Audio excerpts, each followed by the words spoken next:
ছয় দফা ছয় দফা দাবি নিয়ে কিন্তু এখনও পর্যন্ত শিক্ষার্থীরা মাইলস্টোনের সামনে অবস্থান করছে। আমরা দেখেছি যে সকাল ৯টা থেকে কিন্তু শিক্ষার্থীরা উত্তরা দিয়াবাড়ির যে উত্তরা দিয়াবাড়ির যে গোল চত্বরটি রয়েছে, অর্থাৎ মেট্রো স্টেশনের সামনে যেই দিয়াবাড়ির গোল চত্বরটি রয়েছে, সেখানে কিন্তু শিক্ষার্থীরা অবস্থান শুরু করে। এর পরপরই কিন্তু আসলে মাইক থেকে সেনাবাহিনীরা ঘোষণা করা হয় যে আজকে এই যে গোল চত্বর রয়েছে, সেই গোল চত্বরে কোনো ধরনের সভা এবং সমাবেশ করা যাবে না। তবে সেটি উপেক্ষিত করেই কিন্তু মাইলস্টোনে যারা শিক্ষার্থী রয়েছে তারা কিন্তু এই মাইলস্টোন কলেজের সামনে কিন্তু উপস্থিত হয় এবং উপস্থিত হয়ে কিন্তু তারা ৬ দফা দাবি তুলে ধরে। তবে তাদের সেই দাবি তুলে ধরার পরপরই কিন্তু এখানে কিন্তু দুজন উপদেষ্টা উপস্থিত হয়। আমরা যতটুকু জানি যে সকালে কিন্তু তারা তাদের যে গাড়ি আছে সেই গাড়ি বহর এবং নিরাপত্তা বহন নিয়ে কিন্তু মাইলস্টোন কলেজে যে ভিতরে প্রবেশ করেছে। তবে সেই ভিতরে প্রবেশ করলেও কিন্তু আমরা এখনও পর্যন্ত তাদেরকে বের হয়ে যেতে দেখিনি। অর্থাৎ এখানে কিন্তু একটি ধোঁয়াশা রয়েছে যে আইন উপদেষ্টা আসিফ নজরুল কি এখনও পর্যন্ত ভিতরে আছে কি না, সে বিষয়ে কিন্তু আমরা সঠিকভাবে এখনও কোনো তথ্য জানি না। তবে শিক্ষার্থীরা যে বিষয়টি জানিয়েছে যে আইন উপদেষ্টা কিন্তু এখনও পর্যন্ত মাইলস্টোন কলেজে যে প্রশাসনিক ভবন রয়েছে সেই ভবনে রয়েছে এবং এই যে মাইলস্টোন কলেজের সামনে কিন্তু পুলিশের পক্ষ থেকে পর্যাপ্ত নিরাপত্তার ব্যবস্থা গ্রহণ করা হয়েছে। আমরা দেখেছি যে সকাল থেকে কিন্তু শিক্ষার্থীরা একটি উত্তেজিত অবস্থায় এই কলেজের সামনে অবস্থান করেছে এবং তারা তাদের যে দাবিগুলো রয়েছে, বিভিন্ন ৬ দফা দাবি, সেই দাবিগুলো কিন্তু তারা এখানে তুলে ধরে। সেই দাবিগুলো যদি আপনাদেরকে একটু জানিয়ে রাখি যে তাদের প্রধান যে দাবিটি সেটি হলো যে আসলে দুর্ঘটনায়, অর্থাৎ গতকাল মাইলস্টোন কলেজের উপর যে বিমানের দুর্ঘটনাটি ঘটেছে, সেই দুর্ঘটনায় কতজন নিহত হয়েছে এবং এই দুর্ঘটনায় নিহতদের সঠিক নাম এবং পরিচয় কিন্তু প্রকাশ করতে হবে। এটি কিন্তু তাদের ১ নাম্বার দাবি। তাদের যে ২ নাম্বার দাবি রয়েছে সেটি হলো যে আহতদের নির্ভুল ও পূর্ণাঙ্গ তালিকা প্রকাশ করতে হবে এবং ঘটনাস্থলে শিক্ষকদের গায়ে সেনা সদস্যের হাত তোলা যে অভিযোগ, সেই ক্ষেত্রেও কিন্তু তারা নিঃশর্ত ক্ষমা, অর্থাৎ প্রকাশ্যে তাদের কাছে ক্ষমা চাইতে হবে এবং নিহত যে প্রত্যেক শিক্ষার্থী রয়েছে তাদের পরিবারকে কিন্তু বিমান বাহিনীর পক্ষ থেকে ক্ষতিপূরণ দিতে হবে এবং তারা আরও যে দাবিটি জানিয়েছে যে বিমান বাহিনীর ব্যবহৃত পুরনো এবং ঝুঁকিপূর্ণ যে বিমানগুলো রয়েছে সেগুলো কিন্তু বাতিল করতে হবে এবং নতুন ও নিরাপদ প্লেন চালু করতে হবে। তাদের ৬ নম্বর যে দাবিটি রয়েছে, বিমান বাহিনীর প্রশিক্ষণ এবং ব্যবস্থা ও প্রশিক্ষণ এলাকা মানবিক ও নিরাপদভাবে পুনর্বিন্যাস করতে হবে। অর্থাৎ তাদের যে প্রশিক্ষণের যে এলাকা সেটি কিন্তু পরিবর্তন করতে হবে। আপনাদেরকে এই মুহূর্তে যদি একটু দেখায় যে মাইলস্টোনের সামনে কিন্তু শিক্ষার্থী এবং পুলিশের কিন্তু মুখোমুখি অবস্থান। পুলিশের পক্ষ থেকে কিন্তু তাদেরকে বোঝানোর চেষ্টা করা হচ্ছে এবং তাদেরকে সরে যাওয়ার কথা বলা হচ্ছে। অর্থাৎ তাদের যে ৬ দফা যে দাবি রয়েছে সেই দাবিগুলো কিন্তু প্রশাসনের পক্ষ থেকে এবং সরকারের পক্ষ থেকে, অর্থাৎ অন্তর্বর্তীকালীন সরকারের পক্ষ থেকে কিন্তু সেই দাবি মেনে নেওয়া হয়েছে এবং সেই দাবি মেনে নেওয়ার পরেই কিন্তু আসলে শিক্ষার্থীরা দাবি মেনে নেওয়ার পরে কিন্তু এখনও পর্যন্ত শিক্ষার্থীরা এখানে অবস্থান করছে এবং আমরা আরেকটি যে বিষয়টি জানিয়েছি যে প্রশাসনের পক্ষ থেকে কিন্তু একটি ঘোষণা দেয়া হয়েছে যে শিক্ষার্থীদের যে দাবি রয়েছে সেই দাবির মুখে কিন্তু আসলে শিক্ষা যে সচিব রয়েছে সেই শিক্ষা সচিব জোবায়েরকে প্রত্যাহার করা হয়েছে। এরপর সেই দাবি মেনে নিলেও কিন্তু তারা এখনও পর্যন্ত এখানে অবস্থান করছে। অর্থাৎ তাদের যে মূল দাবিটি সেটি হলো যে ৬ দফার দাবির যে কার্যকর সেই কার্যকর কোনো সিদ্ধান্ত তাদেরকে জানাতে হবে। আপনাদেরকে যদি একটু দেখাই যে মাইলস্টোন কলেজের সামনের অংশে কিন্তু শিক্ষার্থীরা একটি মানব দেয়াল তৈরি করে রেখেছে, অর্থাৎ ভিতর থেকে এখনও পর্যন্ত কেউ যেন বাহিরে বের হতে না পারে, সেই জন্যই কিন্তু তারা এখানে অবস্থান করছে। তারা যে বিষয়টি আরও জানিয়েছে যে গতকালকে রাতেও নাকি এখান থেকে বেশ কয়েকটি লাশ বের করে নিয়ে যাওয়া হয়েছে, সেক্ষেত্রে তারা সে বিষয়টি দাবি করছে। তবে প্রশাসনের পক্ষ থেকে কিন্তু এই বিষয়ে আমাদেরকে কোনো কিছু জানায়নি। আপনাদেরকে একটু দেখাই যে এই যে উত্তরা দিয়াবাড়ির যে মেট্রোর ডিপোর সামনে যে গোল চত্বর রয়েছে সেখানে কিন্তু পুলিশের সাথে এই মুহূর্তে কিন্তু শিক্ষার্থীদের কথোপকথন চলছে। অর্থাৎ পুলিশের একটি পক্ষ কিন্তু তাদেরকে বোঝানোর চেষ্টা করছে এবং বুঝিয়ে সরিয়ে নেওয়ার চেষ্টা করছে।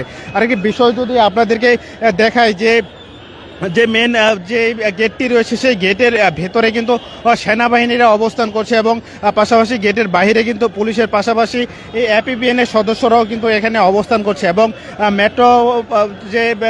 মেট্রো যে স্টেশনটি রয়েছে সেটির অপর একটি প্রান্তে কিন্তু আমরা দেখেছি যে সেনাবাহিনী, বিজিবি এবং র্যাবের যে গাড়ি এবং যারা সদস্য রয়েছে তারা কিন্তু সেখানে অবস্থান করছে।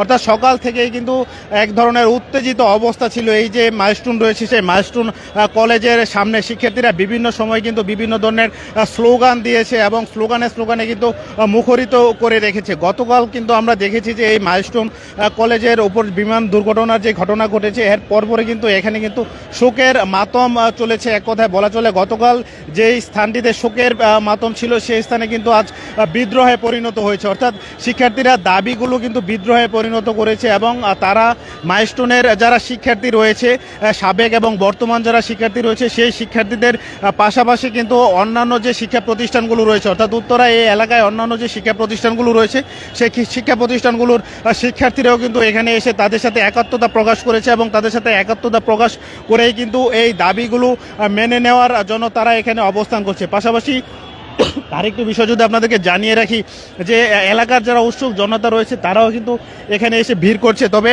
যে মেট্রোপলিটন কলেজের যে মেট্রোপলিটনের অর্থাৎ উত্তরা যে এই মেন গেটটি রয়েছে সেই গেটের ভিতরে কিন্তু কাউকে আজ মাইলস্টোনের যে মেন গেটটি রয়েছে তার ভিতরে কিন্তু কাউকে প্রবেশ করতে দেওয়া হয়নি। একেবারে মাইলস্টোনের যে মূল ভবনটি রয়েছে সেই ভবন পর্যন্ত পুলিশ নিরাপত্তা দিয়ে ঢেকে রেখেছে এবং সেখানে কিন্তু পুলিশের অবস্থান রয়েছে। তবে উপদেষ্টা যে আসিফ নজরুল আছে তিনি যে ভেতরে প্রবেশ করেছে ভেতরে প্রবেশ করার পর্যন্ত এখনো পর্যন্ত আমরা যে বিষয়টি জানি যারা রয়েছে তারাও কিন্তু এখনো পর্যন্ত কিন্তু তারা এখানে ডিউটিরত অবস্থায় রয়েছে এবং পুলিশের পক্ষ থেকে কিন্তু যথেষ্ট শান্তভাবে শিক্ষার্থীদের বোঝানোর চেষ্টা করা হয়েছে এবং কোনো ধরনের অপ্রীতিকর ঘটনা যেন এখানে না ঘটে সেই অবস্থানেই কিন্তু পুলিশ এখনো পর্যন্ত রয়েছে। আপনাদের কিন্তু দেখাই যে শিক্ষার্থীদের একটি অংশ কিন্তু এখন পুলিশের সাথে কথা বলছে এবং সেখানে কিন্তু অন্যান্য যারা শিক্ষার্থী রয়েছে তারা কিন্তু পেছনে অবস্থান করছে, অর্থাৎ পুলিশের পক্ষ থেকে কি বলা হচ্ছে সেটি কিন্তু তারা জানার চেষ্টা করছে এবং শিক্ষার্থীরা তাদের যে দাবিগুলো রয়েছে সেই দাবিগুলো যদি সঠিকভাবে না মানা হয় তাহলে কিন্তু তারা আরও কঠোর অবস্থান কর্মসূচি ঘোষণা করবে সেটি আমাদেরকে জানিয়েছে। তবে সকাল থেকে এখানে কিন্তু বেশ কিছু অপ্রীতিকর ঘটনাও ঘটেছে। আমরা দেখেছি গণমাধ্যম কর্মীদের উপরও কিন্তু একটি অংশ হামলা করেছে এবং যে ছাত্রলীগ পরিচয়ে কিন্তু অনেকে এখানে প্রবেশ করছে এরকম কিছু অভিযোগ উঠেছে, তাদেরকেও কিন্তু প্রতিহত করে এখান থেকে সরিয়ে দেওয়া হয়েছে। শিক্ষার্থীদের একটি অংশ বলছেন যে এই আন্দোলনকে যেন কোনো অন্যভাবে কেউ প্রবাহিত না করতে পারে, এই ধরনের ঘটনা যেন এখানে অথবা কোনো ধরনের মব সৃষ্টি না করতে পারে সেটি কিন্তু তারা মব সৃষ্টি না করতে পারে সেজন্য কিন্তু তারা এখানে অবস্থান কর্মসূচি কঠোর অবস্থানে রয়েছে। এই মুহূর্তে কিন্তু শিক্ষার্থীরা পুলিশের সাথে কিন্তু তারা আলোচনা করছে এবং আলোচনা করে কিন্তু দেখানোর চেষ্টা করছে যে আলোচনা করে কিন্তু তারা বোঝানোর চেষ্টা করছে যে তাদেরকে এখান থেকে সরিয়ে যাওয়ার জন্য এবং তাদের যে দাবিগুলো রয়েছে সেটি কিন্তু সরকারের পক্ষ থেকে মেনে নেওয়া হয়েছে। তারপরেও কেন তারা এখানে অবস্থান করছে সেটি কিন্তু পুলিশ বোঝানোর চেষ্টা করছে। তবে এই যে উত্তরা দিয়াবাড়ির যে গুল চত্বর রয়েছে সেই গুল চত্বরের পাশেই কিন্তু অন্য যে জায়গাগুলো রয়েছে সেখানেও কিন্তু সাধারণ জনতা কিন্তু কানায় কানায় পরিপূর্ণ রয়েছে, অর্থাৎ শিক্ষার্থীদের পাশাপাশি কিন্তু তাদের যে গার্ডিয়ান রয়েছে অভিভাবকরা রয়েছে তারাও কিন্তু এখানে অবস্থান কর্মসূচি পালন করছে এবং সাধারণ যে দর্শক রয়েছে তারাও কিন্তু এখানে কিন্তু অবস্থান করছে। বলা চলে যে সারাদিন কিন্তু একটি টান উত্তেজনা ছিল এই মাইলস্টোনের সামনে এবং এখনো পর্যন্ত কিন্তু সেই উত্তেজনা রয়ে গিয়েছে।